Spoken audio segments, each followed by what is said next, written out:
The other NBA thing I want to get into, Dave, is James Harden. As yes, we talked yesterday with Jake about a trade, but there have been more details that have come out about James Harden. He did an interview. He did an interview, but before we get into like all of that, I want to ask you, just based off of last night, were you concerned at all about Hamburger Harden, as I was seeing on Twitter? Like Pat McAfee even tweeted, like, is this photoshopped? Am I seeing with my two eyes what I really see? Now, I will admit, Harden is in A shape. Maybe not the best shape, but he's in A shape. He's trying to work himself for Uncle Drew. Round is a shape. Round is a shape. He is in shape for sure. I think the only concerning thing I saw out of him, which is exactly what I expect to see out of James Harden, was he goes on a play, goes in for a layup, dishes out from the layup, and just stands perfectly still. And the ball moves. Player drives in towards the net, goes for a dump-off pass to James because he was getting doubled as he was going up, and James literally didn't even lift his arms. The ball just hits him in the face and then bounces to the opposing team. And, like, Harden just looked mad at him. Please tell me this did not really happen. Oh, I didn't watch that game. Yeah, there's video of it. There are clips of it, Ricky. You should go watch this. I'm gonna pull it up on Twitter right now. I have to. It was everything that, like, every story that has been about James Harden not moving off ball just personified into one moment happening live. Like, if you didn't believe me talking last year about how he refused to move off ball, and the year before that, to be honest, too, because even with Chris Paul, he didn't move off ball. Chris Paul's talked about this. Russell Westbrook has talked about this. But yeah, that was just nothing's changed. Like, James Harden is still living in James Harden land, and he doesn't need to do anything in his mind when the ball's not in his hands. It was hilarious. And he, again, the genuine anger from being hit in the face with a ball because you didn't realize that the ball could come back to you. Oh my God. Did you find the clip yet? Yeah, I can't believe it's a thing. Like, you were describing it, Dave, and I'm like, you're being funny here now, Mr. Joking Man. I can't believe that's a thing. That sure happened. I will ask you, because I even made this before the press conference was even a thing, if he has said things. Oh, so much worse. What has he said? Because I only know stuff that I was going to bring up about what an anonymous coach from the Rockets last year said that we're going to get into. And also there were comments that Steph Curry made that we're going to get into. I mean, Steph's talked about him. Chris Paul's talked about him. Russell Westbrook has talked about him. James said, what he was doing prior to showing up to camp was working out, with his trainers in Vegas and Atlanta. It was dumb shit like that. And it was just like, clearly he's playing a game. We all know it. The Russ thing was hilarious because it was basically like talk about the bubble. And when they were getting ready for film sessions to start, James would intentionally stall out his COVID test to that time.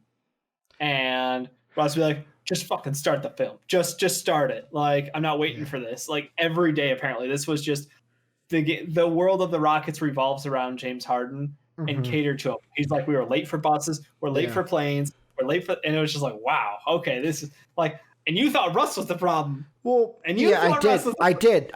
And yet again, I'm fly on the wall, Dave. I would have loved to be.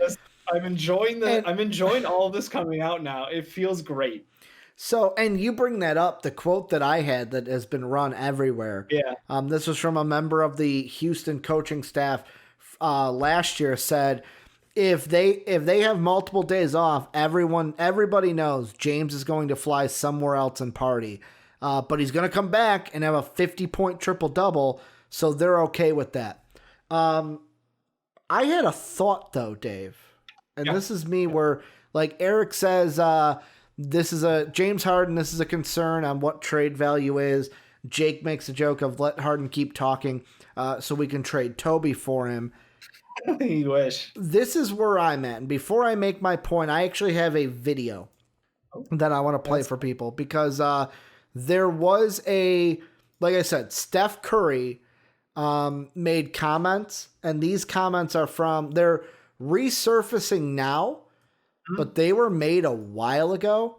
They were made during the All-Star game at Charlotte. And yet again, Steph has come out and said he was not mic'd up. He didn't know he was mic'd up for this. Yep. All right. This is what was said between Curry and Budenholzer. I just want to play this really quick for everyone. Guys play, and it's, to me, it's so good for the sport and everything. And it's interesting though, because like I talked to James from back, like obviously complimenting what he's doing. The first thing he said was like, "Yeah, it's fun, but I want to play different. Like, talking about myself, whatever hero ball. But, like the people want to play like that. There's a system where they actually can play beautiful basketball. Yeah, it's such a beautiful sport. Know how to play. It's interesting for him to say that. Like I would not have thought. I was like, you're right. Yeah. Appreciate that. Yeah. I'm gonna keep doing that. He's like, nah. Well, that's the thing. You need help. Like after him doing that, so every night, like it's gonna be hard.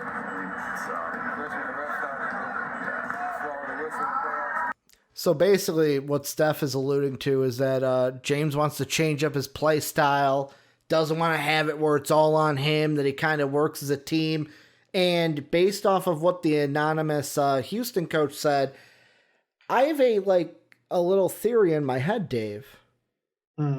Is James Harden, like if James Harden wants to win a championship, does he need to be the Dennis Rodman of a team? And what I mean by that is he's going to do what he does on the court very fucking well. But he needs someone like Michael Jordan to keep him in place and keep his trust to where it's like, hey, I'm going to go and party, do my thing. But no, when I'm on the court, it's all business, and we're going to do what we do to win a championship. Like, is that just, is that how we should be looking at James Harden? It does seem like he's very much trying to live in that era of, when I'm on the court, I'm on the court. When I'm not, my business is my own. Which, hey, if you could pull off performances like that, I kind of respect it. But clearly, the separation and eating away at the team and the morale and being expected to be a leader when you're clearly not, that's going to create some conflict. So he needs to go someplace where that can be tolerated, basically. Not accepted, but tolerated. So I think you have to go somewhere, obviously, with strong personalities, a great leadership structure, great head coaching stuff. Like, you have to have the right environment to support someone who has that sort of mentality. And that might bode well for some teams, and other teams clearly are just being like, I mean, we thought we might take a chance on him, but definitely the fuck not now. Well, I mean, and here's the thing, and I know Eric says in Twitch chat, James Harden's not that guy. He would have been traded to the Warriors already. Think back to, and yet again, this was documented in the last 10. Or the Rodman-esque personality, because the comments about him talking about playing beautiful basketball and not wanting to play hero ball all the time just reek of bullshit to me. I'm talking about the Dennis Rodman. I just wasn't sure for Eric. Okay. If he wanted to play beautiful basketball, he probably would have been traded to a team, because if he could fit in and move the ball and all that stuff, I think that a lot of teams would be very interested in that version of James Harden. Yeah, and I mean, the thing too that I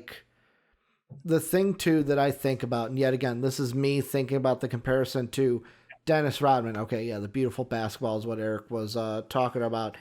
The thing that I think of is, number one, is there anybody in this league that James Harden either views or has a friendship with that is kind of like how Jordan and Rodman looked at each other? Where like, it's like Jordan was the number one. It's Jordan's team. Rodman knows, hey, I don't want to let you down. Like, he even said that in the documentary. I don't want to let you down. When I'm here, you can trust on me, but I'm going to do my own thing outside of basketball. Like, that's the thing to me. Any of these teams that we're looking that are trading for Harden, do they have a guy that could be that? Because the whole thing with Russ, it would have never worked, because it was never Russ's team. Russ was coming into James Harden's team. I mean, Russ lived in the world, and he seemed like a great teammate and a great leader on that team from all accounts. Unfortunately, James just could not give a fuck. Yeah. So I don't know. It's tough. And when you're talking about the other teams out there, well, does he view KD that way? Didn't work with Russ. Maybe we go all the way back to KD. Like, you think that'll go back? I think that the fact that, he has a former coach on that staff helps out. I think he would respect. See, I want to say he would respect him, but I'm like, maybe he'd be like first-time coach. Maybe I could take advantage. That's the problem. I don't know. Like, the Nets are an interesting situation. Obviously, he wants to go. He wants to play with Kyrie and KD. But man, Steve Nash as a first-time head coach, I don't know how James Harden views him, or if he idolizes him, or how that relationship would work. And the other teams in the East, as far as it's concerned, like, yeah, it might work out on the Miami Heat, where it's like it's a polar opposite of environment. So he is forced to live up to expectations, and Pat Riley has seen it all, done it all. Closer to Atlanta, too. Miami, much closer to Atlanta. And Jimmy Butler is the respected guy on the team, but you still have that OG and Udonis Haslem, who is just an assistant coach on the bench. Yeah, here's my question with Miami, though, because I thought about Miami because of Jimmy. Here's my question with them, though. Would Jimmy fall into the Michael Jordan camp of, like, you know what, like, I trust you, but at the same time I can be stern to you? Or would Jimmy be on the other side of, like, no, I don't want to fucking deal with this? Like, would Jimmy and Harden basically clash heads rather than the whole, like, thing where Michael Jordan was like, yo, bro, I'm fucking coming to get you and bringing you back to practice? I think that's the problem. Jimmy Butler's got work ethic, and he wants everyone around him to have a work ethic. So that's where I'm wondering if the culture shock would help James Harden maybe get back into some sort of regularity whereas he's not just, going to Vegas or Atlanta or wherever to go clubbing and do all of those things. So I don't know, like, it sure as fuck isn't, I'd say it is definitely not Milwaukee. It's definitely not Chicago. It's definitely not the 76ers. It's definitely not the Atlanta Hawks. I can name a lot of teams it's not. Like, there are only a handful of teams who have personalities who are strong enough to deal with James Harden. And that is the problem. You have to have someone there who can be the true leader of the locker room, the leader of the team, and allow James to do his thing while still maintaining that locker room's togetherness. To me, there's two teams. Well, yeah, there's two teams that if I was the general manager of their team or the president of basketball operations, I would even look into a trade for Harden. The Nets and the Warriors. Those are the only two, because I know that, like, Eric threw out the whole, like, he'd be traded, like, if he was the guy, he'd be traded to the Warriors. I think the thing with the Warriors that could work for him is, obviously, if Steph's talking to him and Steph have some type of relationship, it's not just like, Steph isn't the only leader on that team. There are so many leaders on that team, even though it is Steph's team. You wouldn't think Clay's a leader on that team? No? Okay. He's quiet guy. He's got a coach in Steve Kerr that is one that I feel like James Harden can respect, and Steve Kerr's not one that is going to... Steve Kerr, player coach, who wouldn't create friction between him and Harden. You think not? But, like, yet again, what would the deal be? Because contractually, like, if I'm the Warriors, I'm not giving up James Wiseman. What would it be? Wiggins, Looney, and then as many picks as the Warriors want to give up that the Rockets would feel okay taking? Probably, yeah. Because, like, that contract works. Wiggins and Looney for Harden. It's just how many picks would you have to include there? Harden's fucking Harden. Yeah, that's the thing. Like, but if I'm the Warriors, I ain't giving up Wiseman. You know what I'm saying? Like, I know Wiseman would probably have to be in there, but I don't know if I'd want to give that up. But, like, those are the two teams, Nets, Warriors, that I feel like there's any. I feel Clippers. Just team don't give a fuck. Kawhi Leonard don't give a fuck. Who are Paul they George don't give a fuck. James Harden don't give a fuck. Who are they trading for him though? That's the thing. I don't know, Ricky. I'm not a numbers man. No, I know. I'm gonna pull it up right now because, like, it'd probably have to be a 3-team deal. They obviously give up their combo of Pat Bev, Lou Will, Luke Kennard, any piece on that bench worth anything. And their 2027, their 2029, their 2028 pick swap. I have to go that far out because I'm pretty sure that's the next available draft picks they have to work with. because of the Paul George deal. But if they could assemble Paul George, Kawhi Leonard, Serge Ibaka, and James Harden, like, yes, individually, none of them give a fuck about basketball, but they could all play at a very high level. So, like, could be worth it. It's the ultimate high risk, high reward game. So I'm trying to really quickly right now. Let's see, about champions. 6. So about $6 million. Let's see what we got here. Would you have to move Ibaka? No. Wonderful. No. I don't know if I like this deal, but it would work. Hear it. No, it wouldn't work.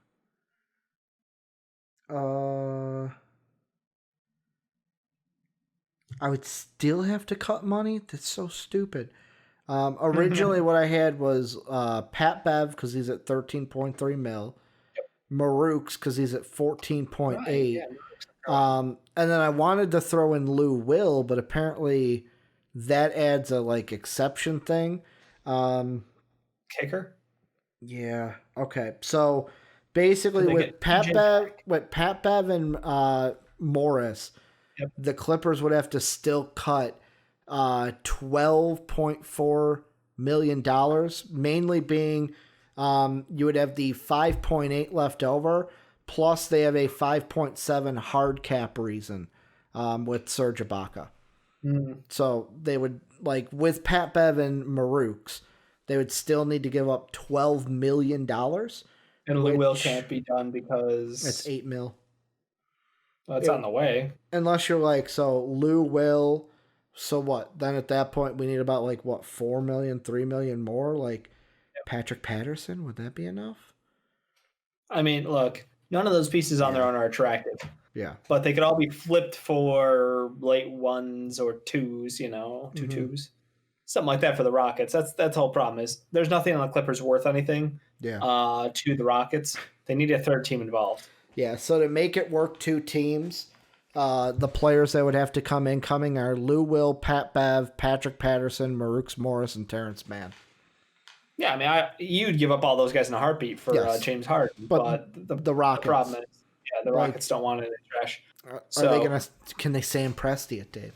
Can they take those, move those for other picks, do things? Could, but they won't. So, because if I'm the Clippers, the big thing is I could move Marukes easily because then play Serge at the 4, Zubac at the 5. Like, would that even work, or do you want fucking? No, 100% would. Yeah, that's what they did last week. All for part of the time.